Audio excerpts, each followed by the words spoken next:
வணக்கம் நண்பர்களே, நீங்கள் கேட்டுக்கொண்டிருப்பது அமெரிக்க தமிழ் வானொலி. தமிழ் எங்கள் மூச்சு. இப்பொழுது நீங்கள் கேட்க இருப்பது நூலால் எழுவோம் கதை சொல்லல் நிகழ்ச்சி. தமிழகத்தில் குழந்தைகளிடையே வாசிப்பை ஏற்படுத்த நூலால் எழுவோம் என்னும் வாசிப்பு இயக்கம் கோவையில் எழுத்தாளர் ஒடியன் லட்சுமணனால் ஏற்படுத்தப்பட்டது.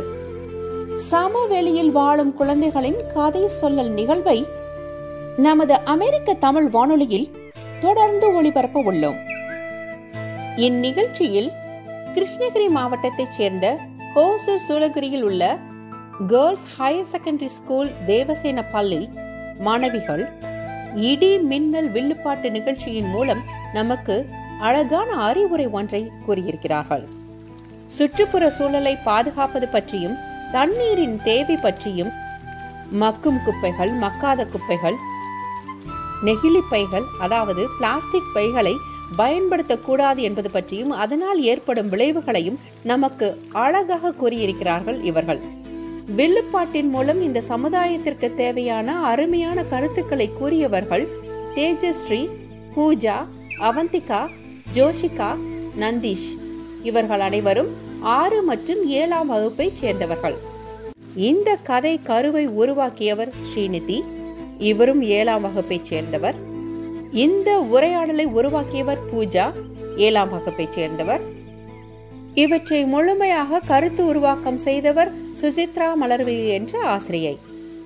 வாருங்கள் அவர்கள் அறிவுரையை கேட்டு நடப்போம்.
பயன்படுத்தவே மாட்டேங்கிறான்.